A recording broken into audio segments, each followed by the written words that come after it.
하나님을 믿는 내 안에 하나님이 없다. 아하시아 인생 결론. 우리 22장 열왕기상 22장 40절 말씀 함께 읽겠습니다. 아합이 그의 조상들과 함께 자매 그의 아들 아하시아가 대신하여 왕이 되니라. 아멘.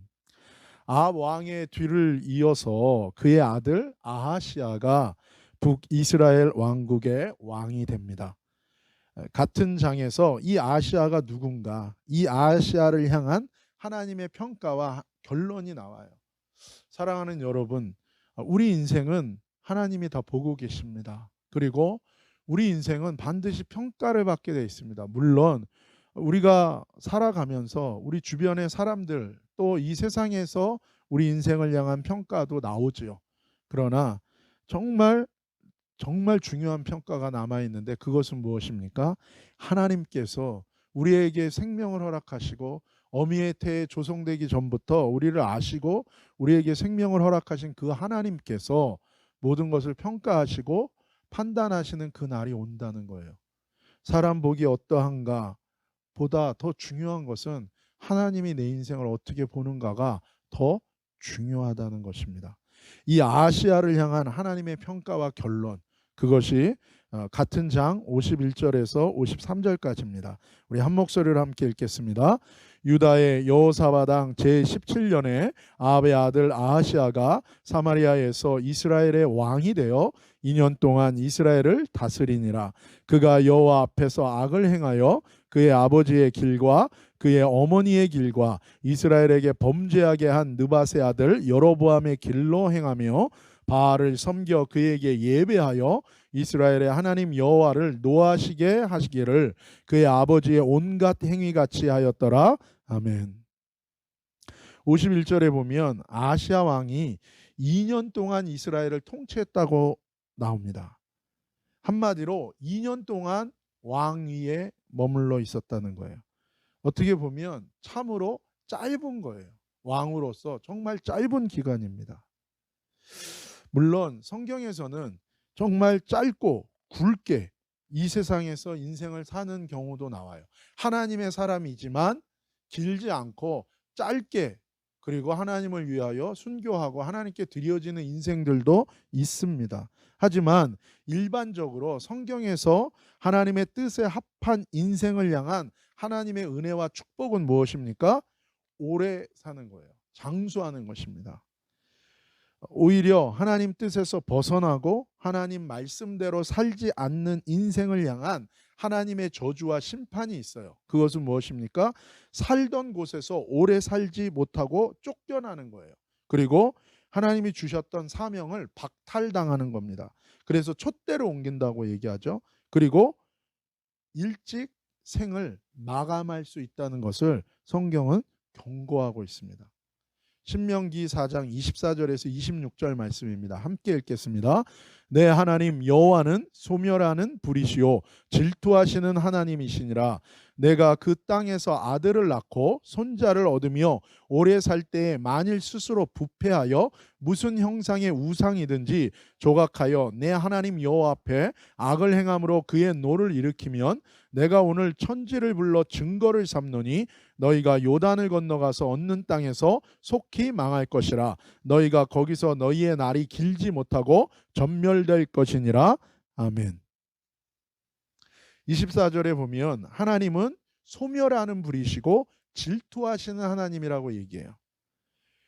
소멸하시는 불, 죄에 대하여 심판하시는 거룩하신 분이 하나님이시라는 거예요. 그래서 악한 자가 함께 할 수 없습니다. 죄인이 그 앞에 설 수 없는 거예요. 그래서 우리가 부르는 찬양 중에, 천국 찬양 중에, 찬송가 중에 뭐가 있습니까? 거룩한 길 다니리. 그러면서 뭐라고 얘기합니까? 그곳에 악한 자 전혀 없으니. 그 찬양 가사가 있는 것처럼 하나님은 거룩하신 분이세요. 그래서 소멸하는 불이세요. 모든 악은 하나님 앞에 소멸됩니다. 하나님은 악을 반드시 심판하시고 그 악에 대해서 소멸하는 거예요. 그래서 우리도 마찬가지예요. 우리가 나중에 심판대에서 소멸하는 불을 만나면 어떻게 되는 거예요? 영원히 끝나는 거예요. 그래서 지금 살아있는 동안에, 우리가 목숨이 붙어있는 이 동안에, 기회 있는 이 동안에 하나님의 소멸하는 불 되시는 그 주님 앞에 서는 거예요. 불꽃 같은 눈동자로 보시는 그 주님 앞에 내 모든 것을 다 드러나서 그 앞에서 그 소멸하는 불로 내가 정결케 되는, 그분 안에서 그 마지막 심판 때에 서기 전에 내가 먼저 그분 안에서 내 자아가 죽는 거예요. 그게 회개고, 그게 회개의 가장 큰 은혜며 축복인 것입니다. 소멸하는 불 되시는 하나님은 거룩하신 하나님이세요. 그리고 질투하시는 하나님이에요. 그 하나님의 영광을 그 어떤 누구하고도 나누지 않으시는, 왜요? 그분만이 전능하시고 유일하신 하나님이시기 때문에 그래요. 우리가 어떤 일을 당한다 할지라도 그분을 위하여 하나님께서 드려지는 것은, 그분을 위하여 드려지는 것은 뭐예요? 그냥 마땅한 것입니다. 우리가 어떤 희생을 치르더라도 하나님께 영광이 돌려지는 것은 뭐예요? 내가 뭔가를 잘한다는 개념이 아니라 하나님께 마땅히 돌려져야 될 그 영광을 하나님께 돌려지는 것일 뿐인 것입니다. 그래서 모라비안 교도의 그 청년 3명이, 그 20대에 이제 갓 20살의 이 청년 3명이 이 서인도 제도에, 거기에 악덕 농장주가 있는 거예요. 아프리카에서 흑인들 사람들을 노예로 삼아 가지고 그 서인도 제도로 끌고 와 가지고 카리브해죠. 그 섬으로 끌고 와서 평생 동안 뭐예요?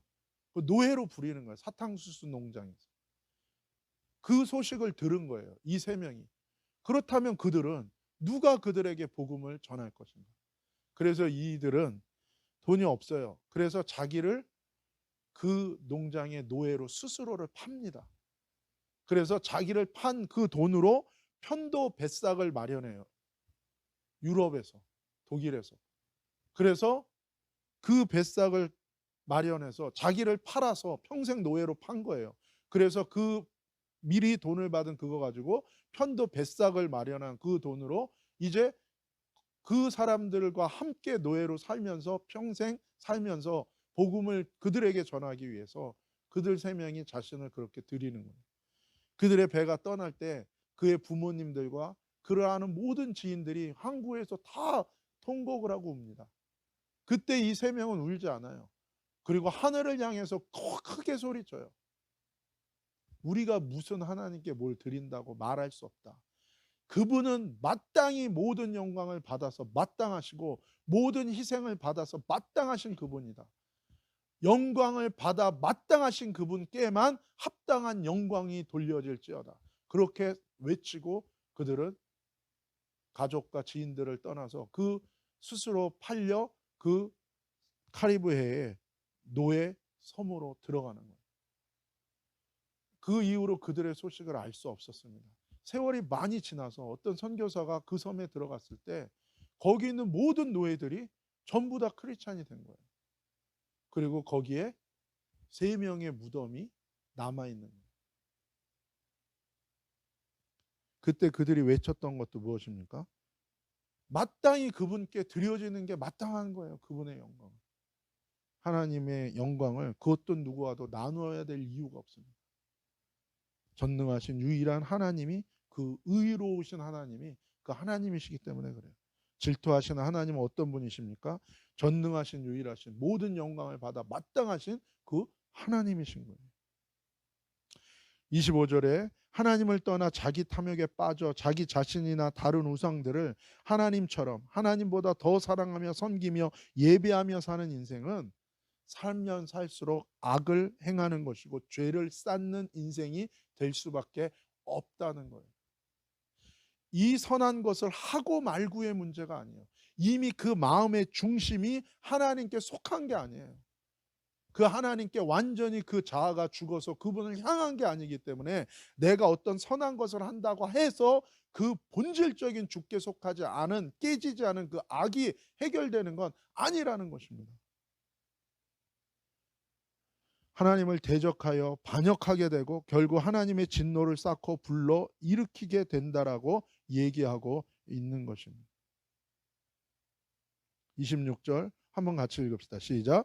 내가 오늘 천지를 불러 증거를 삼노니 너희가 요단을 건너가서 얻는 땅에서 속히 망할 것이라. 너희가 거기서 너희의 날이 길지 못하고 전멸될 것이니라. 은혜와 축복에서 결국 뭐예요? 끊어지고 단명하게 된다는 거예요. 아하시아 왕이 2년 동안만 북이스라엘을 통치한 데에는 하나님의 저주와 심판이 임했다는 것을 우리가 알 수 있는 것입니다. 그리고 그가 왜 2년만 통치했습니까? 그의 인생도 2년 만에 끝났기 때문에 그런 것입니다. 52절 한 목소리를 읽겠습니다. 시작. 그가 여호와 앞에서 악을 행하여 그의 아버지의 길과 그의 어머니의 길과 이스라엘에게 범죄하게 한 느밧의 아들 여로보암의 길로 행하며. 이 아하시아가 여호와 앞에서 악을 행했다고 얘기해요. 그런데 뭐라고 표현합니까? 하나님 보시기에 악을 행했다는 거예요. 하나님 보시기에 악을 행했다는 거예요.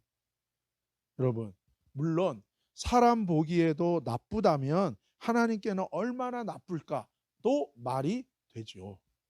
하지만 지금 우리가 살아가는 이 시대는요, 사람 보기에는 좋아 보여도 하나님께는 정말 악한 것이 있을 수 있음을 더 의식해야 되는 시대가 지금 저와 여러분이 살아가는 이 시대와 세대라는 것을 우리는 기억해야 돼요. 너무나 자기중심적인 세대예요. 자기중심적인 시대예요. 자기 자아가 자기 자아를 하나님의 위치에 놓고 사는 시대가 이 시대이기 때문에 그렇습니다. 가치관과 세계관이 완전히 자기중심으로 사로잡힌 시대가 이 시대예요. 옛날에는 가족을 위하여 희생한다든지 그리고 사회 내에서 눈치를 본다든지 그런 게 있었어요. 권위 아래 놓여 사는 것이 있었어요. 지금은 그런 거 없습니다. 포스트 모던 시대 이후로 모든 세계관과 가치관이 어떻게 변했어요? 내가 하나님이 되는 그 시대와 세대가 된 것입니다. 회개 중에서 회개를 우리가 얘기할 때 이 회개에 가장 최종적이고 가장 어렵고 가장 중요한 회개가 뭐예요? 내 자아가 깨지고 내 자아가 죽는 것입니다. 사실은 이것이 진짜 회개예요. 그리고 이것이 회개의 최종 완성이고 사실 이것이 회개의 가장 큰 은혜며 축복인 것입니다. 믿음도 마찬가지죠. 믿음도 내 자신이 최종 권위자이고 판단자이고 내 자신이 인생의 주인이면서 하나님을 예수님을 믿는다는 것은 자기 믿음입니다. 이건 자기 신념적 믿음입니다. 자기에게서 나온 믿음이고 이해되고 받아들일만 하니까 믿는 거예요. 육신적인 믿음이고 구원과 상관없는 종교적 믿음에 불과한 것입니다. 어떤 은혜와 축복과 영적 경험을 해도 간증이 있다 할지라도 이스라엘 백성처럼 날마다 구름 기둥 불 기둥의 보호하심과 인도하심을 받고 만나와 메추라기와 온갖 기도 응답과 하나님의 역사를 체험한다 할지라도 사실 여러분 그렇다면은 어떻게 내가 주님 안에 거하지 않는다고 생각할 수나 있겠어요. 그럴 수 있다는 거예요. 이스라엘 백성들이 결국 뭐예요? 가나안에 못 들어가고 다 죽잖아요. 왜요? 그 믿음이 하나님과 합하지 못하는 믿음. 여전히 뭐예요? 나도 믿고 예수님 하나님도 믿는 그 믿음에 거하기 때문에 그런 거예요.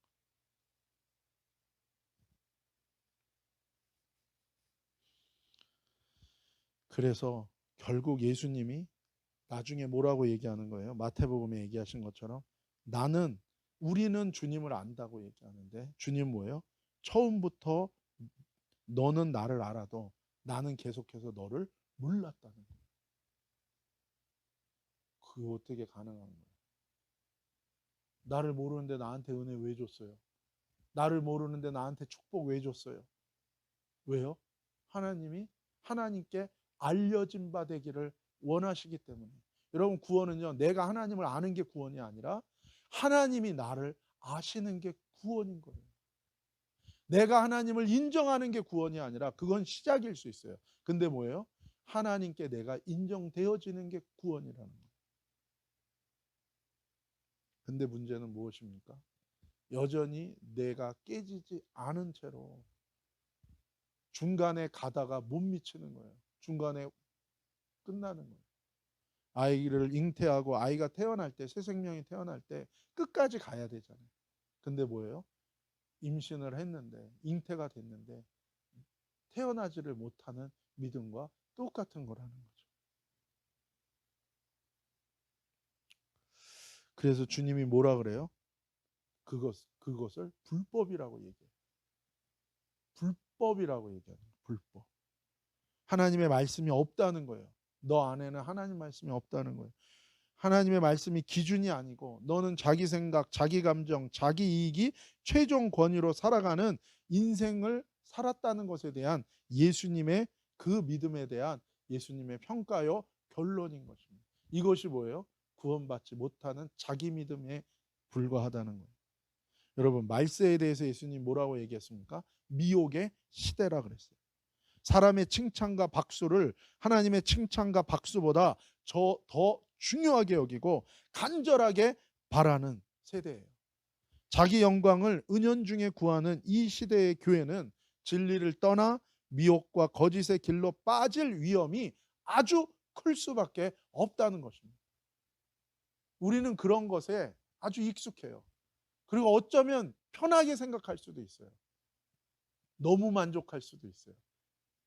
조심해야 됩니다.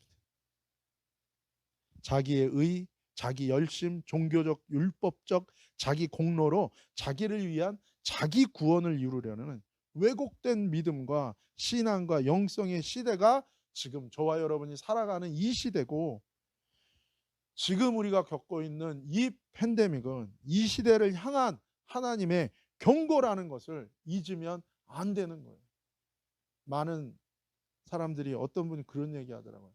이 시대의 크리스찬은 함께 살아가는 법을 배워야 된다는 거예요. 묻고 싶습니다. 중요한 말이에요. 그러나 먼저 우리가 알아야 될 것은 무엇입니까? 하나님과 더불어 사는 것을 먼저 배우는 게 시급한 시대가 이 시대라는 거예요. 그것을 얘기하지 않고 다른 것만 얘기한다. 다른 것과 함께 더불어 살아가는 것만 얘기한다면 그것은 거짓 선지자. 그래서 아하시아 왕의 인생의 길도 그의 아버지 아합의 길과 그 어머니 이세벨의 길과 이스라엘 전체를 범죄케 하고 하나님과 끊어지게 만든 여로보암 왕의 길과 똑같은 하나님의 진노를 쌓는 심판의 길로 스스로 걸어갔음을 말씀하십니다. 인본주의는요, 하나님을 뺀 인본주의는요 가장 악한 것입니다. 그런데 그것은 우리 육신에는 뭐야? 아주 찰떡같이 달라붙는, 너무너무 거기서는 안정감을 누리고 나이스하게 누리고, 그러나 그것은 우리의 육신이라는 거예요. 무시한다는 게 아니에요. 종교적 열광주의나 맹목적인 신앙을 얘기하는 것이 아니라 하나님 없는 인본주의적인 그 육신적인 것을 우리는 뭐예요? 아주 빠르게 반응하고 그것을 편하게 여기는 죄된 성품이, 그 자아가 우리 안에 있다는 것을 우리가 놓치면 안 되는 것입니다. 53절 말씀입니다. 바알을 섬겨 그에게 예배하여 이스라엘의 하나님 여호와를 노하게 하시기를 그의 아버지의 온갖 행위같이 하였더라. 아멘. 결국 모든 아하시아의 삶의 결론은 무엇입니까? 자기를 구하기에 여호와 하나님을 만나고 여호와 하나님을 예배하고 여호와 하나님께 섬기고 순종하는 신앙과 믿음으로 가지 못하고 가짜 거짓의 자기를 위한 하나님 바알을 섬기고 믿는 믿음과 신앙으로 그가 흘러갔다는 것을 하나님은 말씀하고 계신 거예요. 여기서 우리가 한 가지 기억해야 될 게 있어요. 여러분, 바알 신앙이라 그러면 기독교하고는 완전히 다른 타 종교, 전혀 엉뚱한 우상과 신앙 용어를 사용하는 우상 숭배로 생각한다면 오산이에요. 우리는 그래서 안심합니다. 내가 바알 신앙, 나는 그 정도는 아니잖아. 그게 아니에요. 바알 신앙의 핵심은요, 하나님을 섬기는데 내가 원하는 하나님을 만들어서 섬기고 예배한다는 것이 바알 신앙의 핵심입니다. 바알 신앙, 바알 종교가 언제 생겼어요? 노아 홍수 심판 이후에, 노아의 홍수의 심판을 경험한 후에 하나님을 알고 있는 인류가, 하나님을 믿고 있었던 인류가 그때 만든 것이 바알 종교와 바알 신앙이에요. 자기를 위한 하나님, 그것이 바알 신앙의 핵심인 것입니다. 그 이후에는 뭐예요? 여러 가지 인테리어와 익스테리어를 해서 지금의 이상한 모습이 나왔지만 사실은 그 핵심의 본질은 뭐예요? 하나님은 하나님인데 뭐예요? 자기를 위한 하나님. 이것이 바알 신앙의 핵심인 거예요. 그래서 우리가 하나님께 예배를 드려도, 기도를 해도, 말씀을 들어도 결국 내가 원하는 하나님만 구하게 된다면 아시아의 믿음과 신앙과 그의 인생의 결론처럼 우리는 뭐예요? 하나님 보시기에 바알 신앙을 가진, 바알의 믿음을, 바알을 섬기고 바알을 예배하는 신앙과 삶의 결론으로 나아갈 수 있다는 것을 우리가 기억해야 되는 거예요. 나를 위한 예배, 나를 위한 기도, 나를 위한 말씀을 구하게 되고 이것이 바알 신앙이 되는 것입니다. 계시록에 나오는 7 교회들을 보면 책망받은 교회들이, 심판을 경고받은 교회들이, 그들이 타 종교의 신의 이름을 부르고 예배하지 않았죠. 그들은 하나님의 이름을 부르고 예수님의 이름을 부르고 하나님의 이름으로, 예수님의 이름으로 신앙생활했습니다. 하지만 그들의 마음 중심에는 여전히 자기를 위한 하나님, 바알 신앙과 믿음이 박혀 있는 거예요. 그 자아가 박혀 있기 때문에 그들의 신앙과 믿음은 어떤 은혜와 축복을 받아도 결국에는 뭐예요? 바알 믿음과 신앙으로 왜곡되는 거예요. 그렇기 때문에 예수님이 책망하시고 심판을 경고하시며 회개를 촉구하셨던 것입니다. 이 열왕기하 1장에도 이 아하시아를 향한 하나님의 마지막 회개의 콜링이 그의 인생의 마지막에 있었다는 것을 우리는 보게 됩니다. 열왕기하 1장 1절입니다. 함께 읽겠습니다. 시작. 아합이 죽은 후에 모압이 이스라엘을 배반하였더라. 아멘. 아합 왕이 죽은 후에 오랫동안 북이스라엘의 속국 조공을 바치던 이 모압이 배반하여 이스라엘을 대적하게 됩니다. 여러분, 하나님과의 관계가 무너지면 반드시 우리 삶의 질서가 무너지게 되어 있고 문제가 생기게 되어 있다는 것입니다. 이것이 시그널입니다. 내가 하나님의 그 권위를 온전히 순종하지 못할 때 문제가 생기는 거예요. 아하시아 왕에게는 큰 위기가 닥쳤어요. 북이스라엘에 큰 위기가 닥친 것입니다. 그런데 엎친 데 덮친 격으로 자신마저 삶의 위기에 직면하는 2절입니다. 함께 읽겠습니다. 아하시아가 사마리아에 있는 그의 다락 난간에서 떨어져 병들매 사자를 보내며 그들에게 이르되 가서 에그론의 신 바알세붓에게 이 병이 낫겠나 물어보라 하니라. 아멘. 아하시아 왕이 어느 날 자기 이 왕궁의 발코니에서 떨어져서 죽게 된 거예요. 왜 떨어졌을까? 술을 마시다가 떨어졌는지 아니면 왜 떨어졌는지는 자세하게 나오지 않아요. 그러나 분명한 것은 무엇입니까? 그것 때문에 이제 죽게 됐다는 거예요. 자신이 통치하는 나라도 위기에 처했어요. 자신의 육신의 생명마저도 위협받는 위치가, 이 상황이 한꺼번에 그에게 닥친 거예요. 왜냐하면 그가 쌓은 악이 있기 때문에 이제 뭐예요? 하나님의 심판이 온 거예요. 그러나 그 마지막 순간에도 뭐예요? 하나님의 뜻이 있는 거예요. 뜻이. 그런데 마지막 삶의 한 줄이 남은 그 상황에 그의 마지막 선택이 우리가 읽은 이 2절에 나오죠. 누구를 선택합니까?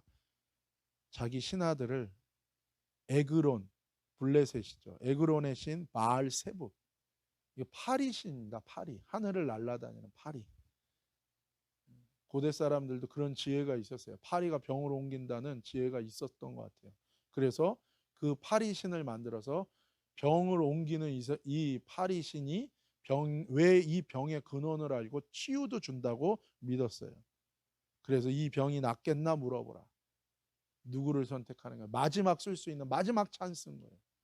그때 그는 바알을 또 선택하는 거예요. 사실 삶의 마지막 한 줄 남은 그 마지막 찬스에서, 그 마지막 상황에서 그가 선택한 것이 무엇인가? 사실 이것이 진짜 우리 믿음의 실체라는 거예요. 진짜 우리 마음속에 있는 진실인 것입니다. 이것이 내가 누군지에 대한 실체이기도 한 거예요. 그래서 우리가 우리의 삶의 많은 일들을 통해서 사실 우리가 회개할 기회를 얻는 것은 어려울 때입니다. 힘들 때예요. 그때 내가 정말 무엇을 붙들고 있었는지는 그때 나의 반응을 보면 압니다. 여호와를 기뻐하는 자인지 아니면 내가 다른 것으로 기뻐하는 인생이었는지가 그 상황에서 드러나서 회개할 기회를 얻을 수 있는 것입니다. 아하시아는 여호와 하나님 앞에 나아가 묻지 않아요. 다른 바알 세봇에게 묻습니다. 여러분, 믿음은 무엇입니까? 물어보는 거예요. 물어보는 거. 내 자신에게 묻는 것이 아니라, 다른 신에 묻는 것이 아니라 여호와 하나님 예수님께 묻는 것, 이것이 진짜 믿음이에요. 하지만 여러분, 무조건 물어본다고 다 믿음은 아니에요. 하나님이 가증히 여기는 물어보는 것도 있어요. 그것은 무엇입니까?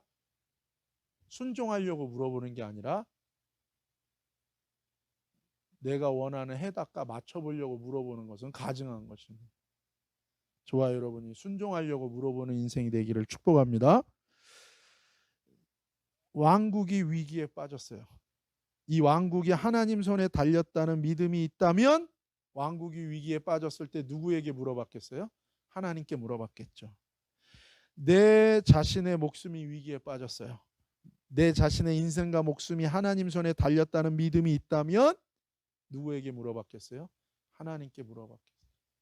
그래서 어떤 상황에서도요, 기도하지 않는 것은 무엇입니까? 불신이고요. 어떤 상황에서도 기도하지 않는 것은 교만한 것인 것입니다. 더 힘들면 힘들수록 더 기도하겠죠. 물론 형식과 이런 건 달라지겠지만 내 마음속에서 뭐예요? 계속 주님께 간구하는 마음이 나올 것입니다. 하나님께서 항상 모든 이스라엘과 유다 왕들의 기준으로 말씀하시는 왕이 있어요.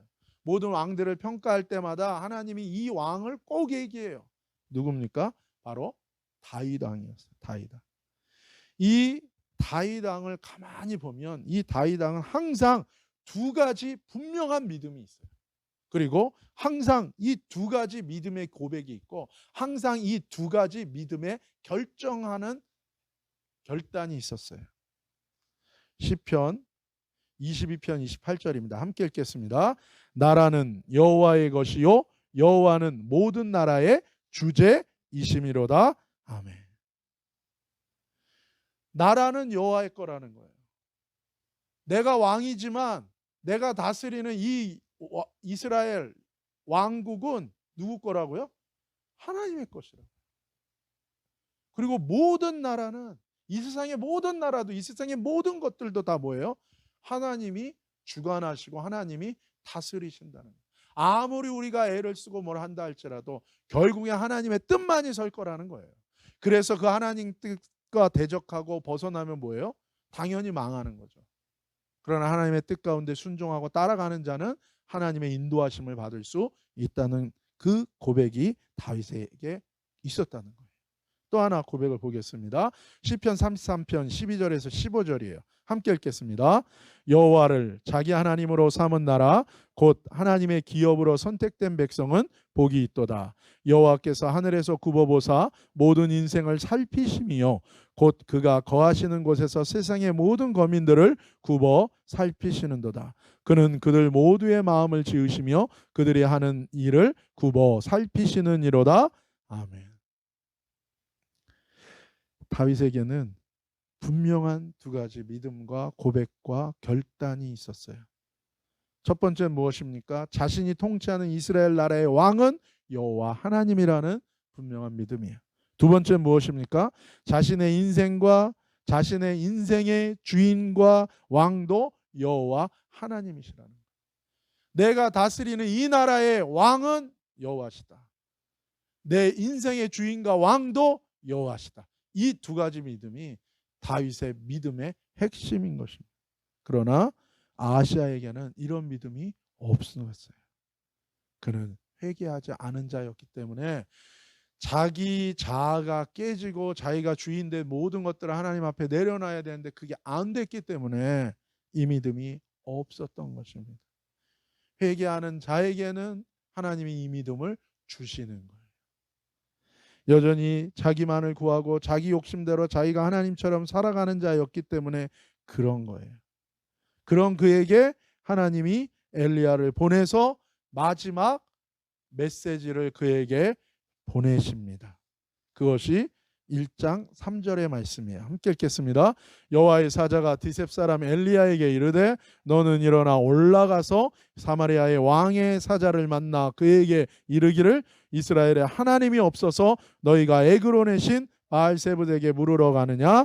아멘. 4절 말씀들 읽읍시다. 시작. 그러므로 여호와의 말씀이 내가 올라간 침상에서 내려오지 못할지라 내가 반드시 죽으리라 하셨다라. 엘리야가 이에 가니라. 하나님께서 그 사신들을 신하들을 가로막아요. 엘리야를 보내서. 그리고 왕에게 메시지를 전하라 그래요. 다시 일깨우는 거예요. 너의 왕은 나다. 너에게는 하나님이 있다. 바알, 너의 하나님, 네가 만든 너가 믿고 싶은 그 하나님, 그 바알은 너의 하나님 아니고 여호와, 너에게 생명을 주고 너에게 이 왕국에 다스릴 수 있는 권세를 준 내가 바로 여호와 하나님이다. 그런데 어디 가느냐? 누구에게 물어보느냐? 누구를 의지하느냐? 왜 낙담하느냐? 왜 교만하느냐? 하나님의 메시지를 보낸 거예요. 그러면서 하나님 뭐라 그러십니까? 내가 올라간 침상에서 아파서 누워있는 그 침대에서 뭐예요? 내려오지 못할 거라. 반드시 죽으리라. 굳이 이 말을 왜 한다고요? 하나님의 뜻이 어디에 있습니까? 이제라도 회개하라는. 계속 이 길을 간다면 죽을 거라는 거예요. 그 말씀은 뭐예요? 이 길을 돌이키면 어떻게 되는 거예요? 산다는 거죠. 하나님이 마지막 회개의 콜링을 그에게 주신. 그의 죄가 쌓여서 하나님의 심판과 자신의 죽음이 왔어요. 그 마지막 순간에 하나님이 선지자를 보내서 다시 일깨우시는 이유는 뭡니까? 그냥 죽게 할 건 뭐예요? 그냥 놔두면 되는 거예요. 근데 하나님은 뭐예요? 하나님의 진짜 마지막 심판은 뭡니까? 유기. 뭐예요? 하고 싶은 대로 다 해. 네 하고 싶은 대로 가라. 근데 뭐예요? 하나님이 가로막는 거예요. 그리고 말씀하시는 거는 왜 그래요? 회개하고 살라는 뜻이죠. 누가복음 3장 9절 말씀 함께 읽겠습니다. 이미 도끼가 나무 뿌리에 놓였으니 좋은 열매 맺지 아니하는 나무마다 찍혀 불에 던져지리라. 아멘. 우리는 제로에서 시작하지 않습니다. 이미 우리는 태어날 때부터 어미의 태에서 조성될 때부터 다윗이 뭐라 그랬어요? 내가 죄 중에 잉태됐다는 거예요. 이미 내가 잉태됐을 때 나는 뭐예요? 죄에 휩싸여 있었고 난 죄덩어리였었다는 거예요. 그리고 죄 가운데 출생했다는 거예요. 그게 사실은 인간의 실존이고 은혜 받은 자가 깨닫는 건 뭡니까? 아, 정말 인간은 죄인이구나. 나는 죄인이구나. 그래서 뭐예요? 나는 안 되는구나. 하나님 은혜가 없으면 안 되는구나. 난 죄인이기 때문에 난 그래서 더 하나님을 의지해야 돼. 난 죄인이기 때문에 난 그래서 예수님이 필요해. 나는 거룩하지 않은 자이기 때문에 그래서 나는 거룩하신 하나님이 필요해. 그래서 나는 거룩하신 하나님만 의지할 거야. 이게 진짜 하나님의 은혜로 말미암는 구원 신앙인 것입니다. 잘하고 못하고의 개념이 아니에요.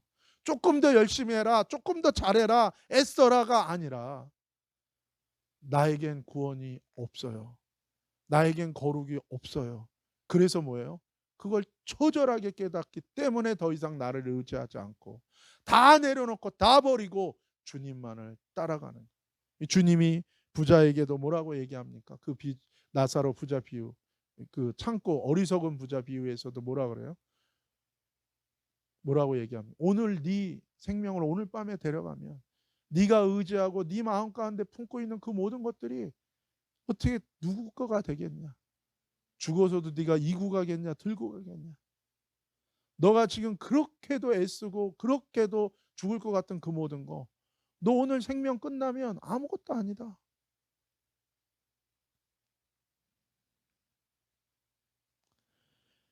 북한의 지하교회 교인 중에 나중에 탈북한 사람을 통해서 알려진 그 사실은 사건인데, 지하교인으로 할아버지 때부터 지하교인이 된 거예요.